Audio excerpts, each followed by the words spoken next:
There is a specific, suffocating kind of humiliation reserved exclusively for those marrying into old money. It isn't always shouted or violently expressed. Usually, it is whispered over crystal wine glasses or handed down through quiet, devastating family traditions. For Clara, the ultimate insult came on a rainy Friday evening in Newport, Rhode Island. Her haughty mother-in-law pointed her toward a cramped, drafty guest room in the servants' wing, while her husband was ushered into a lavish master suite. They thought she was a nobody. They thought she would quietly accept her subjugation. They had absolutely no idea who she really was, or that she legally held the royal deed to the very floor they were standing on. Clara Cavendish always knew that marrying Nathaniel Brooks would be complicated. Nathaniel was the golden boy of the Brooks family, a Boston banking dynasty whose lineage could allegedly be traced back to the Mayflower, though they preferred to measure their worth by the size of their trust funds and the exclusivity of their country clubs. Clara, on the other hand, was an archivist and botanical illustrator. She lived a quiet, unassuming life, raised by her grandfather, Arthur, in a modest cottage in upstate New York after her parents passed away when she was young. When Nathaniel and Clara met at a charity gala in Manhattan, she was there, cataloging historical documents for the host. He was there to write a tax-deductible check. Their connection was immediate. Nathaniel was charming, seemingly weary of his family's suffocating expectations, and drawn to Clara's grounded, genuine nature. For the first 2 years of their relationship, they lived in a bubble in New York City. But a wedding ring changed the rules of engagement. Once Clara became a Brooks, she was no longer just a quirky girlfriend. She was an institutional liability.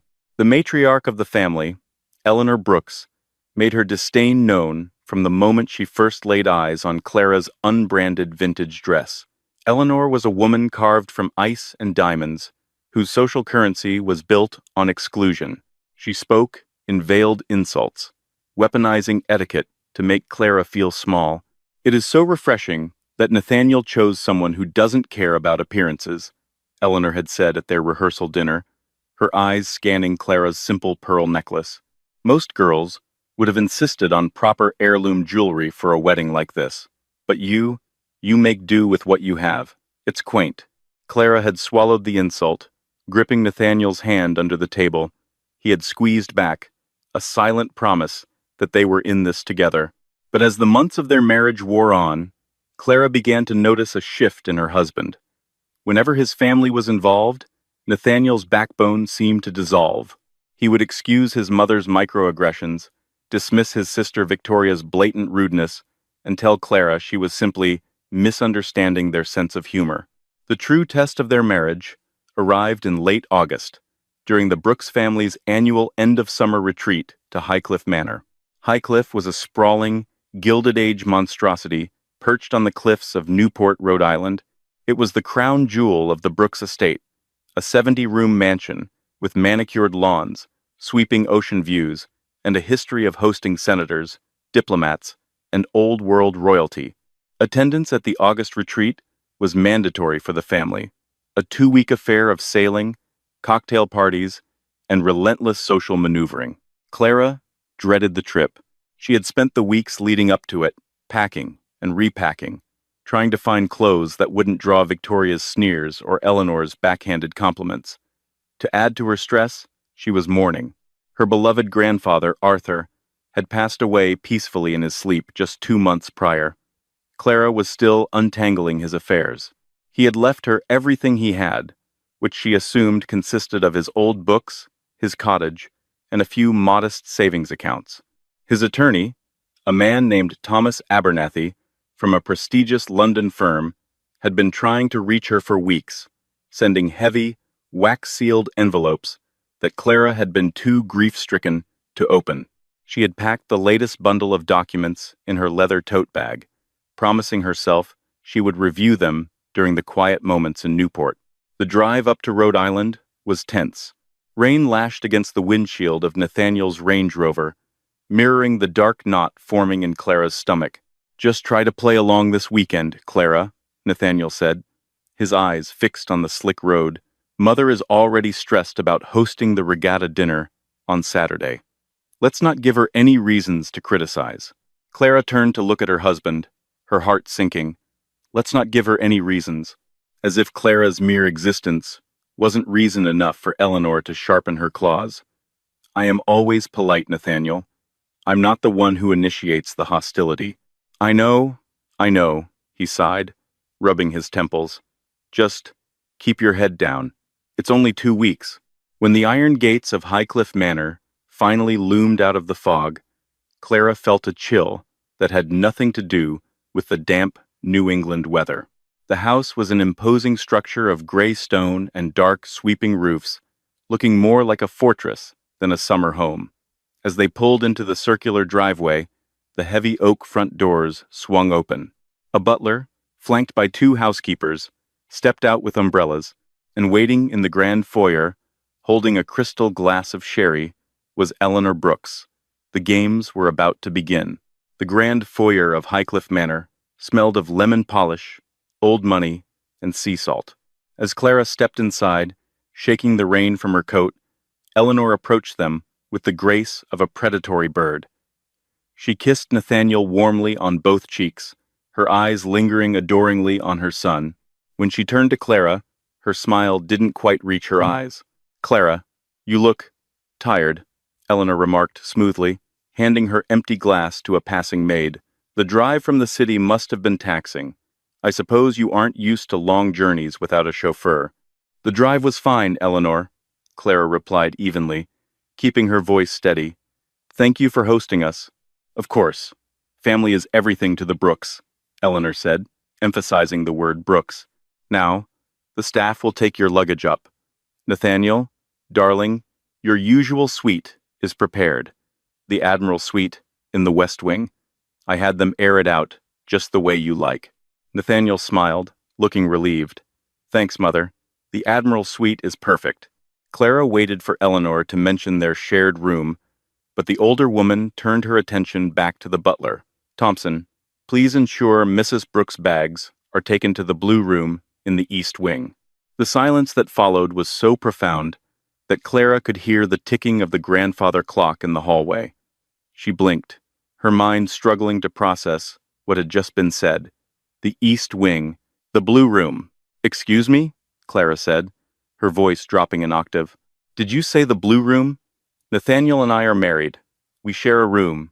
Eleanor turned back to Clara, her expression one of practiced, polite confusion. "Oh, my dear, has Nathaniel not explained the Highcliffe traditions to you?" She looked at her son, her perfectly arched eyebrows raised. "Nathaniel, really, you must prepare your wife for these things." Nathaniel shifted uncomfortably, his face flushing a deep shade of crimson. He refused to meet Clara's eyes. "Clara, I meant to tell you, it's an old family rule. During the formal August retreat, only blood members of the Brooks family and their direct heirs sleep in the main family suites in the West Wing. Spouses usually stay in the East Wing until they've produced an heir." Clara stared at her husband, the blood rushing in her ears. She felt as though she had been slapped across the face. "You're joking. You are putting me in a separate wing of the house because I haven't given birth to a Brooks baby?" "It's not just you, Clara." Victoria, Nathaniel's sister, chimed in as she descended the sweeping marble staircase. She was wearing a cashmere sweater draped over her shoulders and a smirk on her lips. "When Aunt Margaret married Uncle Charles, she slept in the East Wing for 3 years until little Charlie was born. It's tradition. It honors the bloodline." Clara turned her gaze to the East Wing corridor. She knew what the East Wing was. Nathaniel had told her about it during a drunken, candid moment early in their relationship. The East Wing was historically the servants' quarters. It had been mildly renovated in the 1950s, but remained drafty, cramped, and completely disconnected from the luxurious grandeur of the rest of the house. The Blue Room was notoriously the smallest of them all, usually reserved for an overflow of distant, unliked cousins or personal assistants of wealthy guests. "Nathaniel," Clara said, her voice deadly quiet, cutting through the smugness of the room, "tell me we are not doing this." Nathaniel looked at his mother, then at Victoria, and finally at his shoes. Clara, please. Let's not make a scene on the first night. It's just how things are done here. It's only for sleeping. We'll be together all day. Just go along with it. For me, the betrayal was a physical weight in Clara's chest. He wasn't going to stand up for her. He was going to let his family publicly humiliate her, treating her as a second-class citizen, a mere incubator, waiting to earn her place in their hollow dynasty. Fine, Clara whispered, her voice trembling not with tears, but with a cold, terrifying rage. She didn't look at Eleanor or Victoria. She simply picked up her heavy leather tote bag, the one containing her grandfather's unread letters, and turned to the butler. Thompson, please show me the way to the blue room. The walk to the east wing felt like a march to the gallows. The thick, plush carpets of the main house gave way to creaky hardwood floors. The intricate crown molding disappeared, replaced by plain, chipped paint. The blue room was exactly as she had imagined. A small, gloomy space with a single window overlooking the gravel parking area, a narrow twin bed, and a faded floral bedspread that smelled distinctly of mothballs and dampness. When Thompson closed the door behind him, leaving her alone, Clara dropped her bag onto the floor and sat on the edge of the stiff mattress. She didn't cry. The shock had bypassed sadness and settled directly into a profound, chilling clarity. Nathaniel had shown her exactly who he was, and the Brooks family had shown her exactly where she stood. She was an outsider, a commoner allowed in the castle only on their degrading terms. She spent the evening alone in the cold room. She skipped dinner, ignoring the half-hearted text message Nathaniel sent, claiming he had tried to bring her a plate, but his mother had insisted she probably just wanted to rest. Seeking a distraction from the gnawing anger in her stomach, Clara reached into her tote bag and pulled out the thick, wax-sealed envelopes from Thomas Abernathy. Her grandfather, Arthur, had been a quiet, gentle man who spent his days tending to his roses and reading historical biographies. He had never spoken of grand wealth or aristocratic lineages, but as Clara broke the seal on the first envelope and slid out the thick, vellum parchment inside, the trajectory of her entire life and the fate of the Brooks family was about to change forever. The rain battered against the single, rattling window of the blue room as Clara switched on the dim bedside lamp. The light cast long, dancing shadows across the cramped walls. She pulled her knees to her chest, unfolding the heavy documents with careful hands. The first page was a letter from Thomas Abernathy, senior partner at Abernathy, Carmichael and Associates, a law firm located in Mayfair, London. Dear Mrs. Brooks, it is with my deepest condolences that I write to you regarding the passing of your grandfather, Arthur Hugh Cavendish. However, it is imperative that we discuss the matters of his estate with the utmost urgency. I understand you have been grieving, but the contents of this package hold significant legal and financial implications that require your immediate attention. Your grandfather was a man who preferred a life of quiet anonymity in the United States. However, his true legal name was Lord Alistair Hugh Cavendish, the 11th Earl of Blackwood, and the sole surviving heir to the Cavendish Trust. As his only living descendant, you are now the primary beneficiary of the estate, the titles, where applicable, by descent, and the entirety of the Trust's land holdings. Clara stopped reading, her breath catching in her throat. Lord Alistair Hugh Cavendish, the 11th Earl of Blackwood? It had to be a mistake. Her grandfather was Arthur, the man who wore patched corduroy trousers and made terrible burnt toast on Sunday mornings. He couldn't be a British aristocrat, but as she sifted through the document's birth certificates, a massive family tree meticulously mapped out, and a certified copy of her grandfather's true will, the undeniable truth, stared back at her. Her grandfather had walked away from his aristocratic life in England after a devastating family tragedy in his youth, choosing to reinvent himself as a commoner in America. He had kept his identity a secret from everyone, including Clara's parents, to protect them from the crushing weight and toxic politics of old-world nobility. But it was the second envelope that made the blood freeze in Clara's veins. It was a thick, leather-bound folder embossed with gold lettering. Inside was a document that looked incredibly old, encased in a protective archival sleeve. The letter from Abernathy, attached to it, read, Mrs. Brooks, I must draw your specific attention to the holdings of the Cavendish Trust in North America. In the late 18th century, the Crown granted your ancestors several large tracts of coastal land in New England. While much of this was sold over the centuries, one specific parcel was retained and placed into a 9-year land lease in the year 1927. The leaseholder is a family by the name of Brooks. Clara's hands began to shake violently. She read the words again and again. The land in question encompasses the entirety of the Newport Peninsula Cliffs, specifically the 40-acre estate currently known as Highcliffe Manor. The Brooks family owns the physical structure of the home, but the ground it sits upon is the exclusive freehold property of the Cavendish Trust. You, Clara, are the sole owner of that land. Clara scrambled through the pages, her eyes darting across legal jargon, property lines, and historical maps. There it was, the Royal Land Grant, originally drafted in 1762, validated and converted into a modern trust agreement. And attached to the back was a copy of the lease agreement signed by Nathaniel's great-grandfather, Harrison Brooks. She read the terms of the lease, and a cold, sharp smile spread across her face. The 9-year lease was not a standard agreement. It had been signed during the Great Depression when the Brooks family was briefly desperate for liquidity. In exchange for a massive upfront payment from the Cavendish estate, the Brooks had surrendered the freehold of the land, leasing it back for a nominal fee of $1 a year. But there was a catch. The lease had a strict expiration date, September 1st, 2026, next week. According to Abernathy's notes, the Brooks family had been trying to contact the elusive Cavendish Trust for the past 5 years to renegotiate or purchase the land back before the lease expired. Because Arthur had instructed his lawyers to ignore all correspondence from the Brooks family, perhaps out of a desire to remain hidden, or perhaps because he simply didn't care the lease had gone unrenewed.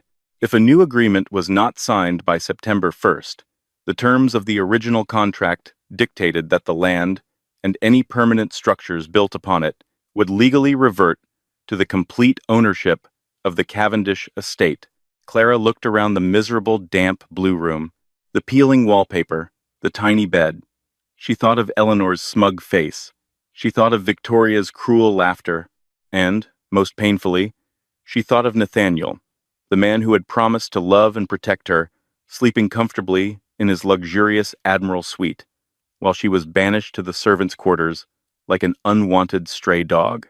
They paraded around Highcliffe Manor like kings and queens of their own universe, looking down their noses at her because she lacked a pedigree. They enforced archaic, humiliating rules to put her in her place. They didn't own Highcliffe. She did. Clara carefully folded the documents and placed them back into the leather folder. She didn't feel like crying anymore. The crushing weight of the humiliation had vanished. Replaced by a quiet, vibrating power, she was Clara Cavendish, the granddaughter of the Earl of Blackwood, and the undisputed owner of the ground beneath Eleanor Brooks's expensive Italian leather shoes. She lay back on the uncomfortable twin bed, staring up at the water-stained ceiling.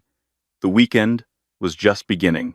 The Brooks family was preparing to host the social event of the season, a massive gala where they would flaunt their wealth and status to the elite of New England. Clara decided she would not cause a scene tonight. She would not storm into the West Wing and demand a better room. She would play the dutiful, quiet, commoner wife. She would let Eleanor and Victoria revel in their perceived superiority. She would let Nathaniel believe he had successfully managed his difficult wife.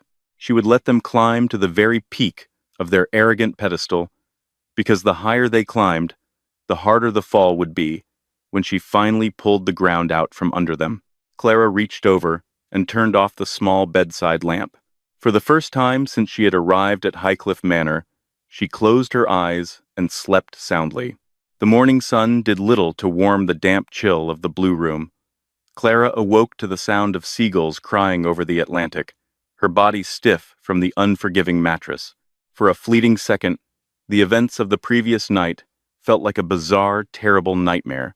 But as her eyes adjusted to the peeling wallpaper, and she saw the heavy leather briefcase tucked safely beneath her open suitcase, the reality of her newfound power settled over her like a heavy velvet cloak.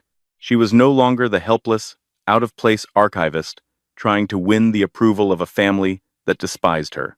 She was Clara Cavendish, and she held the keys to their kingdom. She dressed carefully, choosing a simple navy linen dress, and applied her makeup with a steady hand. When she finally descended the creaking stairs of the East Wing and navigated her way to the bright, sun-drenched morning room, the contrast was jarring. The morning room smelled of fresh espresso and cut lilies. Eleanor, Victoria, and Nathaniel were already seated around a mahogany table, picking at imported fruit and reading the morning papers. "Good morning," Clara said, her voice bright and untroubled. Nathaniel looked up, a flash of guilt crossing his features before he offered a tight smile. "Morning, Clara. Did you sleep well?" "Like a stone," she replied, pouring herself a cup of coffee from the silver carafe. She took a seat directly across from Eleanor. The East Wing is wonderfully quiet. It gives one a lot of time to think. Eleanor didn't look up from her tablet. "I'm glad you've found a way to appreciate it. The staff is usually quite content over there. Now, Nathaniel, we need to finalize the seating chart for Saturday's regatta gala. Governor Hayes cannot sit next to the Montgomerys. You know their history." As Eleanor droned on about the social logistics, Clara casually buttered a piece of toast, watching them.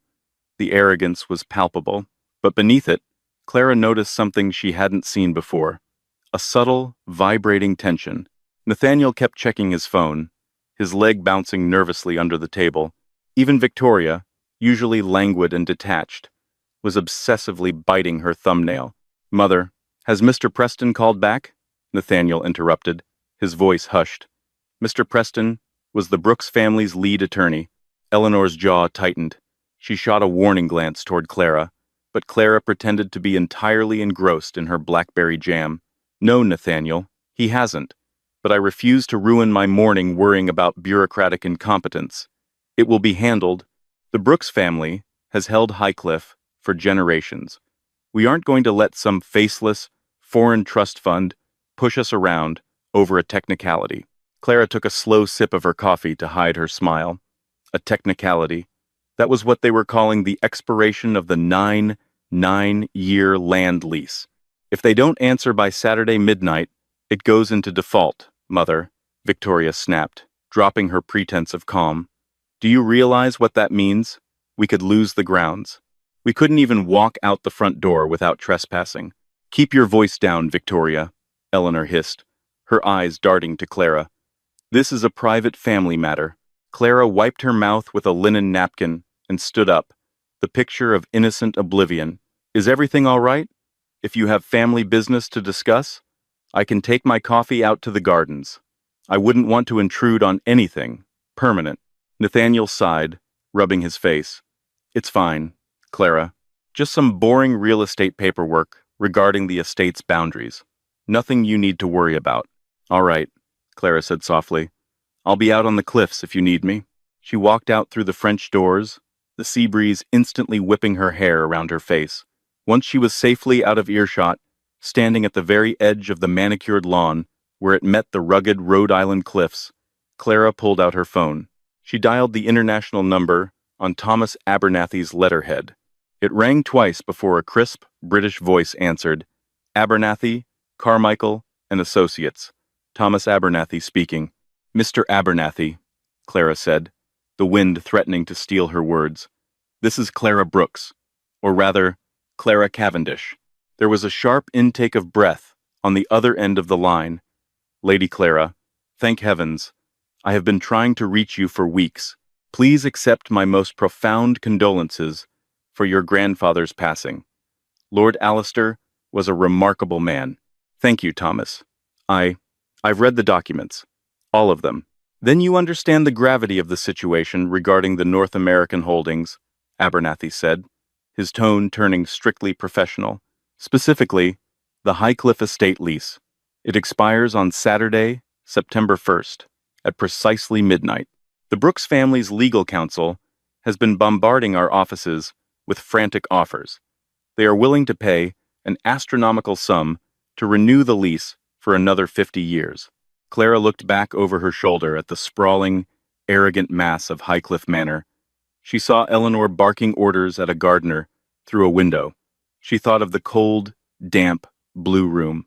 "Thomas," Clara said, her voice as hard as the stones beneath her feet, "I do not want their money." "I see," Abernathy replied carefully. "May I ask what your instructions are, Lady Clara? If we do not execute a renewal agreement by Saturday midnight, the entire property, including the physical structures built upon it, reverts to your absolute ownership by default." "I know," Clara said.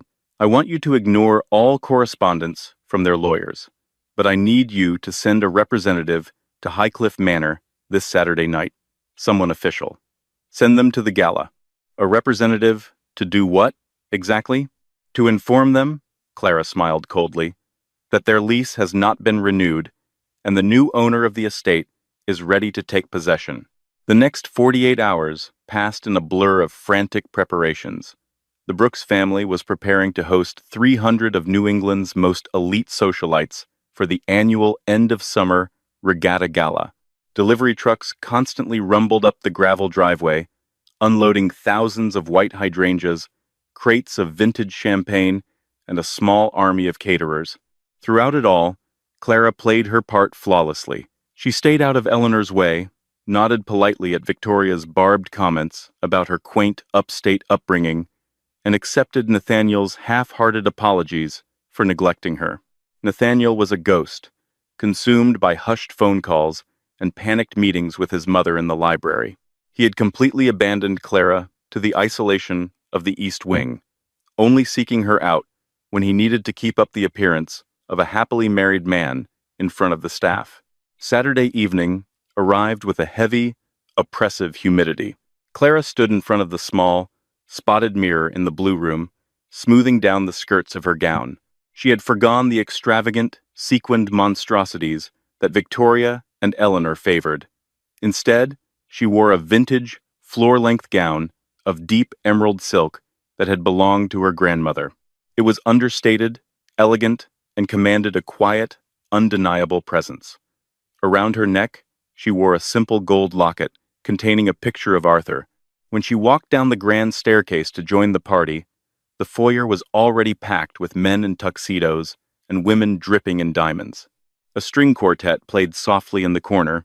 Nathaniel was waiting at the bottom of the stairs. For a moment, when he looked up and saw her, genuine admiration flashed in his eyes. "You look stunning, Clara." "Thank you, Nathaniel," she said, her voice cool and detached. She took his offered arm, feeling nothing but the rough fabric of his tuxedo sleeve. The man she had loved was gone, replaced by this weak, anxious stranger who cared more about his mother's approval than his wife's dignity. "Listen," Nathaniel whispered as they walked toward the ballroom. "Mother is on edge tonight. There's a business deal that might fall through at midnight. Just smile, mingle, and for God's sake, don't bring up the sleeping arrangements if anyone asks." "I wouldn't dream of it," Clara replied smoothly. The gala was a masterclass in superficiality. Clara floated through the crowd, a perfect, quiet accessory on Nathaniel's arm. She listened to senators boast about their golf handicaps and watched Eleanor hold court near the champagne tower, looking like a queen defending her castle. But Eleanor's usual iron composure was cracking. Her eyes constantly darted to the grand entrance, checking the grandfather clock that stood ominously in the hall. It was 10:30 p.m. At 11:15 p.m., the heavy oak doors opened, and a man stepped into the foyer. He didn't fit in. He wore a sharp, modern charcoal suit rather than a tuxedo, and he carried a sleek, leather briefcase. He looked around the opulent room with an expression of mild, professional boredom. Clara watched from across the room as Eleanor spotted him. The matriarch's face went pale. She immediately grabbed Nathaniel's arm, digging her manicured nails into his sleeve, and hissed something in his ear. Nathaniel's eyes widened, and the two of them, along with Victoria, hastily made their way toward the newcomer. Clara excused herself from a conversation with an elderly judge and quietly followed them, slipping into the shadows of the hallway as Eleanor corralled the man into the private family library, shutting the heavy mahogany doors behind them. Clara moved quickly. She approached the library doors, pressing her hand against the cool wood. It was time. Inside the library, Eleanor's voice was pitched high, with barely suppressed panic. "You must be from Abernathy's firm in London. I am Eleanor Brooks. We have been trying to reach your office for weeks. We have the revised contracts ready, and we are prepared to wire the funds for the lease extension immediately. You're cutting it terribly close, Mr. Donovan," the man's voice replied smoothly. "Arthur Donovan, junior partner at Abernathy, Carmichael and Associates. And please, Mrs. Brooks, there is no need for panic. I am here to finalize the matters of the Cavendish Trust regarding the Highcliffe estate." "Thank God," Nathaniel breathed. "Do you have the paperwork? My lawyers are on standby to execute the wire transfer." "I'm afraid there has been a misunderstanding, Mr. Brooks," Donovan said, his tone chillingly polite. "I am not here to accept your money, nor am I here to renew the lease." A heavy, suffocating silence fell over the library. "Excuse me?" Eleanor's voice trembled. "What do you mean you aren't renewing? We are offering triple the market value for the land. You cannot possibly evict us from our own family home. Technically, Mrs. Brooks, it is only your physical structure. The ground, the gardens, the cliffs, and the access roads belong entirely to the trust. As per the 1927 agreement, upon the expiration of the lease at midnight tonight, the structure forfeits to the landowner. You will have 30 days to vacate the premises before the locks are changed." "This is outrageous," Victoria screamed. "Who is running this trust? We demand to speak to them directly. Who is this Lord Cavendish?" "Lord Cavendish passed away 2 months ago," Donovan explained calmly. "The entire estate, including this property, has passed to his sole surviving heir. I cannot negotiate with you because I do not have the authority. Only the new head of the trust can decide the fate of Highcliffe Manor." "Then get them on the phone," Eleanor commanded, her aristocratic facade entirely shattered. "I don't care what time zone they are in. Get this heir on the phone right now and tell them the Brooks family demands a negotiation." "That won't be necessary, Mrs. Brooks." Clara turned the brass handle and pushed the heavy mahogany doors open. The hinges groaned slightly, drawing the eyes of everyone in the room. She stepped into the dim light of the library, her emerald silk gown rustling softly against the Persian rug. Nathaniel frowned, stepping forward. "Clara, what are you doing in here? This is a private, highly confidential legal meeting. You need to leave. Go back to the party." Eleanor glared at her, furious at the intrusion. "For heaven's sake, Clara, have you absolutely no sense of boundaries? Get out." Clara ignored them. She walked straight past her husband and her mother-in-law, stopping only when she stood beside Mr. Donovan. She turned to face the Brooks family, her posture perfectly straight, her eyes locked onto Eleanor's horrified, confused face. "Mr. Donovan," Clara said, her voice ringing clear and authoritative in the silent room, "have you informed my tenants that their lease has expired?" The heavy mahogany doors of the library seemed to absorb the sounds of the gala outside, leaving only a thick, suffocating silence in their wake. For a long moment, nobody moved. The air in the room grew heavy, charged with a sudden, unpredictable electricity. Eleanor Brooks was the first to break the silence. She let out a sharp, breathless laugh, waving a dismissive hand covered in diamond rings. "Clara, really, this is neither the time nor the place for whatever bizarre performance art you're attempting. Mr. Donovan and I are discussing multi-million-dollar estate matters. Go back to the ballroom, now." Clara didn't move an inch. She didn't shrink under Eleanor's furious glare. Instead, she turned her gaze to the junior partner. "Mr. Donovan, would you kindly clarify the situation for Mrs. Brooks? She seems to be laboring under a misapprehension regarding my authority." Donovan straightened his charcoal suit jacket, opening his leather briefcase to extract a thick, gold-embossed folder. He placed it delicately on the center of the mahogany desk. "Mrs. Brooks," Donovan said, his voice entirely devoid of emotion, "there is no misapprehension. Allow me to formally introduce my client, Lady Clara Cavendish, the 12th Countess of Blackwood, and the sole legal head of the Cavendish Trust. She is the undisputed, absolute owner of the 40 acres of coastal land beneath your feet." Nathaniel took a step back, bumping into a bookshelf. The color drained completely from his face, leaving him looking sickly and hollow. "Clara, what is he talking about? Your grandfather was a botanist. He lived in a 2-bedroom cottage in upstate New York. He drove a rusted Volvo." "My grandfather was Lord Alistair Hugh Cavendish," Clara corrected, her voice chillingly calm. "He abhorred the toxicity of aristocratic privilege and chose a life of quiet, honest labor over the hollow vanity of high society, a concept I know this family struggles to comprehend." Victoria scoffed, though her hands were trembling violently as she clutched her cashmere shawl. "This is a fraud. You forged those documents. You've always been a gold-digging little nobody, and now you're trying to extort us." "Victoria, darling," Clara smiled, a sharp, dangerous expression that made the younger woman flinch. "Extortion implies I want your money. I don't. I want my property." Eleanor's chest heaved as she stepped forward, the mask of the untouchable matriarch finally cracking, revealing the desperate, terrified woman underneath. "You can't do this, Clara. We are family. You are a Brooks. Highcliffe has been in this family for generations. You cannot simply walk in here and declare yourself the owner of our home." "Your home?" Clara raised an eyebrow.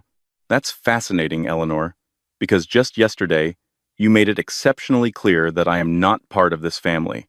You reminded me that I lack the proper bloodline. You banished me to the servants' quarters to honor your sacred traditions." Clara took a slow, deliberate step toward her mother-in-law. "Let's talk about those traditions," Clara continued, her voice dropping to a dangerous whisper. "You put me in a drafty, miserable box in the East Wing because you believed I was beneath you. You thought you could humiliate me into submission. You thought you were the queen of this castle, Eleanor. But the truth is, you're just a tenant with a severely overdue bill." Nathaniel, sweating profusely, suddenly grabbed Clara's arm. "Clara, please, stop this. We're married. We are a team. Whatever land you've inherited, it belongs to both of us. We can just, Mother way. We can just sign the renewal together. I'll talk to Mother. I'll get you the Admiral's suite. I'll make sure you're treated with the respect you deserve." Clara looked down at Nathaniel's hand on her arm. The revulsion she felt was absolute. She yanked her arm away, stepping back to stand beside Donovan. "Respect isn't something you negotiate when you're backed into a corner, Nathaniel," Clara said, her eyes blazing. "And as for what belongs to both of us, I believe we need to discuss our prenuptial agreement." Eleanor gasped, her hand flying to her throat. "Yes," Clara nodded, her eyes locked on Eleanor. "The ironclad prenuptial agreement your mother forced me to sign 2 weeks before our wedding. Do you remember the terms, Nathaniel?" "I certainly do." Clara turned to Mr. Donovan, signaling him to continue. The lawyer pulled a single sheet of paper from his file. "According to the Brooks family prenuptial agreement, drafted by your own legal counsel," Donovan read aloud, "any and all inherited wealth, titles, landholdings, or trusts acquired by either party before or during the marriage remain the exclusive, undisputed property of the inheriting spouse. In the event of a divorce, the non-inheriting spouse is entitled to 0% of said assets." Donovan placed the paper on the desk. "Your mother drafted this to ensure Lady Clara could never touch a dime of the Brooks family fortune. Ironically, it has perfectly shielded the multi-billion-dollar Cavendish Trust from you." Nathaniel stumbled back, dropping into a leather armchair, as if his legs had given out. He buried his face in his hands. Eleanor was shaking violently now, her perfectly styled hair suddenly looking severe and haggard. "What do you want, Clara? Name your price. We will double the lease fee. We will give you a seat on the Brooks banking board. Just, please, you cannot evict us. The social scandal, it would ruin us." "Here is what is going to happen," Clara announced, completely ignoring Eleanor's pleas. She listed her terms with brutal efficiency. Asterisk, the default. At exactly midnight tonight, your 9-year lease expires. The land, and by the laws of the 1927 agreement, the physical structures built upon it, including Highcliffe Manor, will legally revert to the Cavendish Trust. Asterisk, the eviction. You have exactly 30 days to pack your belongings and vacate the premises. Mr. Donovan will oversee the transition. If you attempt to vandalize, strip, or damage the property, I will tie up your bank accounts in litigation for the rest of your natural lives. Asterisk, the gala. You will return to your party out there, you will smile, you will pour champagne, and you will pretend everything is perfectly fine until the last guest leaves. You will not ruin my house with your public weeping. 30 days?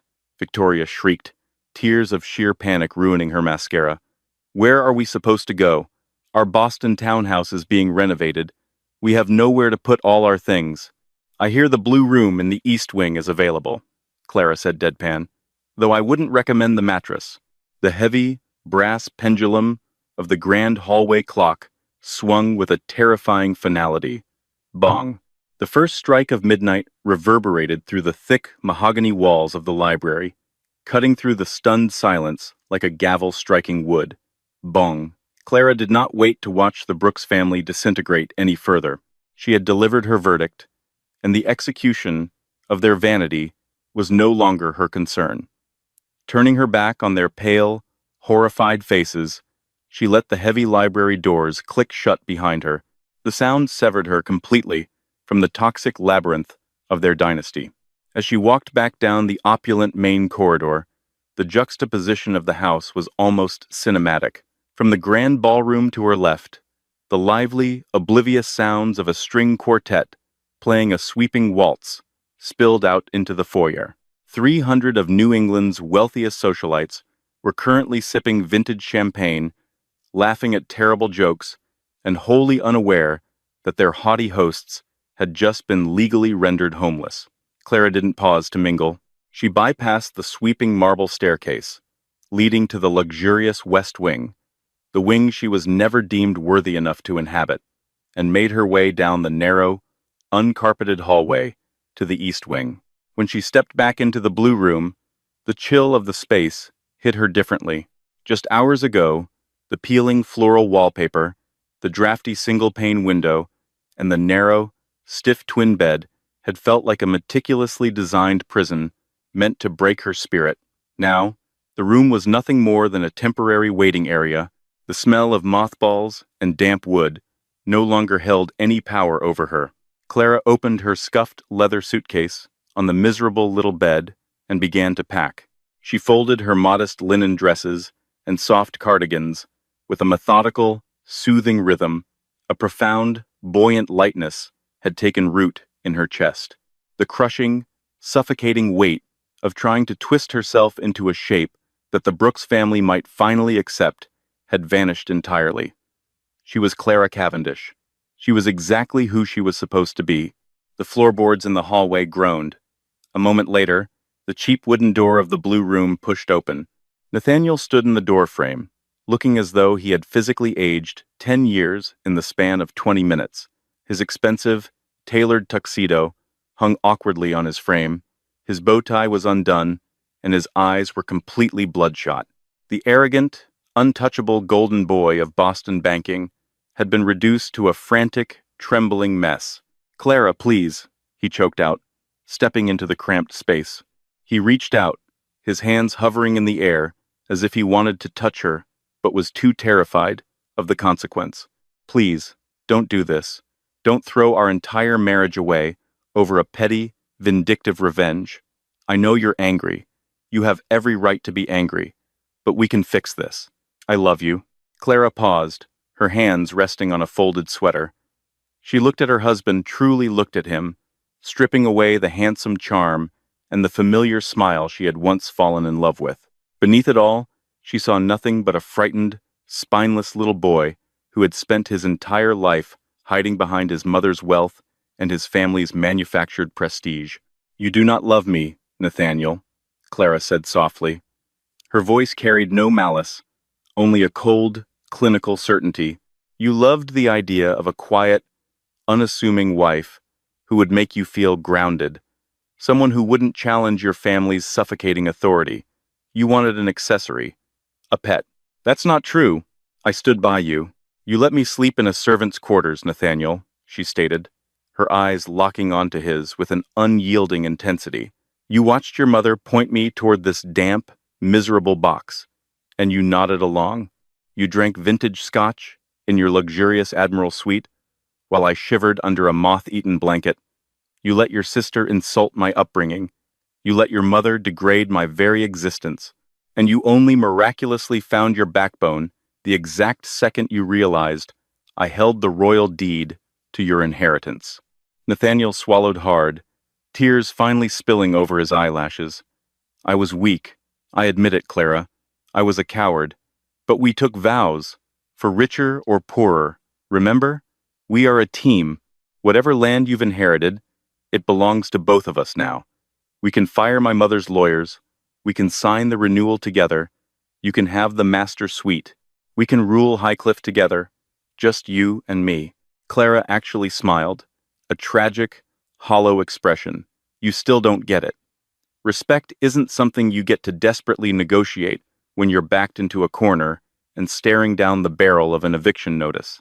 And as for what belongs to both of us, I suggest you reread the documents your mother so viciously forced upon me. Nathaniel blanched, the realization hitting him like a physical blow. Yes, Clara nodded, zipping her suitcase shut with a sharp, decisive sound. Eleanor's masterpiece of paranoia, the ironclad prenuptial agreement she made me sign 2 weeks before our wedding to ensure the gold-digging commoner could never touch a dime of the Brooks fortune. It clearly states that any inherited landholdings acquired by either party remain their exclusive, undisputed property in the event of a divorce. She dug your grave, Nathaniel. I am simply refusing to pull you out of it. She picked up her suitcase in one hand and her heavy leather tote bag, the one containing her grandfather's legacy, the Cavendish Trust documents, and her freedom in the other. I am filing for divorce on Monday morning, Clara said, stepping around him toward the door. My legal team in London will be in touch with Mr. Preston. Tell your mother she has exactly 30 days to pack up her crystal and vacate my property. It's going to be a very swift, very clean break. Nathaniel stepped aside, leaning heavily against the peeling wallpaper, too utterly defeated to argue. Clara walked out of the blue room, leaving him alone in the drafty silence. She descended the creaking stairs of the east wing for the very last time. When she pushed open the heavy oak front doors of Highcliffe Manor, the coastal storm had completely passed. The Rhode Island sky was crisp, clear, and ablaze, with a million brilliant stars. Mr. Donovan was waiting for her in a sleek, black town car, idling on the gravel driveway. As the driver opened the door for her, Clara slid into the plush leather seat and looked up at the sprawling, imposing stone mansion one last time. It was no longer a fortress designed to keep her out. It was a blank canvas. 6 months later, the spring thaw brought a spectacular, vibrant bloom to the rugged coastal cliffs of Newport. The scandalous, unprecedented eviction of the Brooks family from Highcliffe Manor had dominated the society pages of the Boston Globe and the New York Times for months. It was a spectacular fall from grace that high society consumed with absolute, unbridled schadenfreude. Eleanor, Victoria, and Nathaniel had been forced to retreat in utter disgrace to a heavily mortgaged, cramped 3-bedroom condominium in a noisy, undesirable neighborhood in Boston. Their social standing had evaporated overnight. The elite circles they had so fiercely and cruelly guarded instantly turned their backs on them, mocking the revelation that the arrogant Brooks dynasty had been effectively squatting on borrowed aristocratic land for nearly a century. Eleanor was reportedly shunned at her country club, and Victoria's wealthy fiancé had promptly called off their engagement. Clara, however, had been exceptionally busy. She stood on the grand, sweeping stone terrace of Highcliffe, wearing a comfortable pair of denim overalls, a canvas sun hat, and holding a clipboard. The imposing, dreary Gilded Age monstrosity had undergone a breathtaking metamorphosis. The heavy, oppressive velvet drapes had been torn down, letting the brilliant, restorative coastal sunlight flood every corner of the estate. The West Wing, once fiercely reserved exclusively for the pure-blooded Brooks heirs, had been completely gutted and converted into a state-of-the-art botanical research facility and public library. It was now open, entirely free of charge, to scholars, archivists, and students from around the world. The grand ballroom, where Eleanor had once hosted her superficial, exclusionary galas, now housed a massive, interactive, public exhibit on local marine ecology and historical land preservation. Clara had legally and permanently renamed the estate the Arthur Cavendish Botanical Foundation. "Excuse me, Lady Clara." Clara turned from the terrace railing to see Thompson, the former Brooks family butler, whom Clara had immediately rehired and promoted to estate manager at double his previous salary, was walking toward her. He carried a silver tray holding a pitcher of freshly brewed iced tea.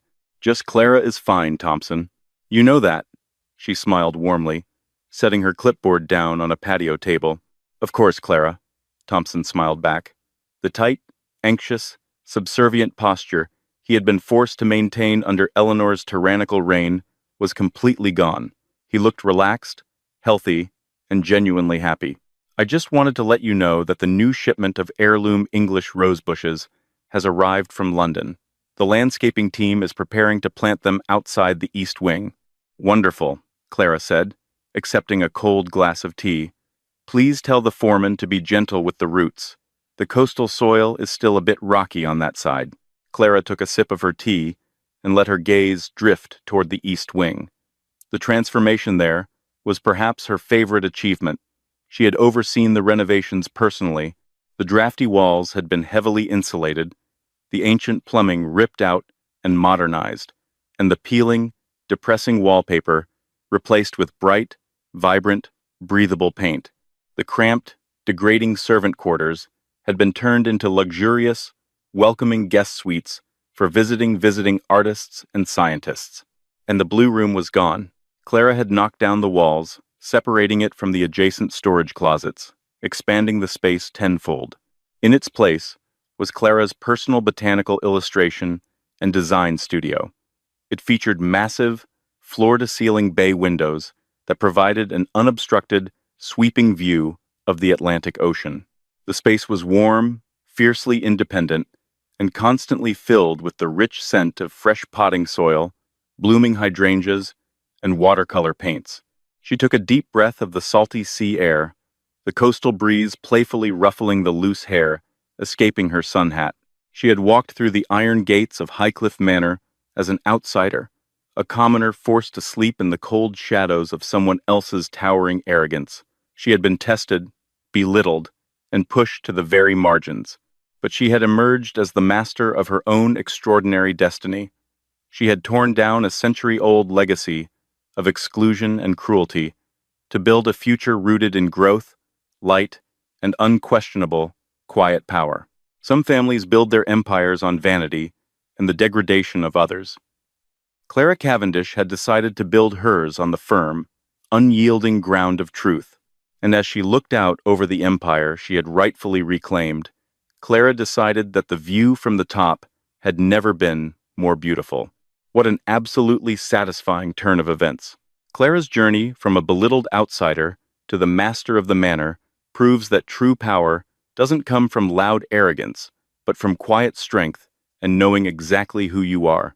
The Brooks family learned the hard way that entitlement is a fragile house of cards, easily blown away when the real owner comes to collect the rent. Clara, turning their snobby estate into a botanical foundation for her grandfather, is the ultimate classy revenge. If you loved watching Clara flip the script and serve this aristocratic family a massive dose of humble pie, please like this video, share it with anyone who loves a brilliant plot twist, and don't forget to subscribe for more incredible, real-life drama stories.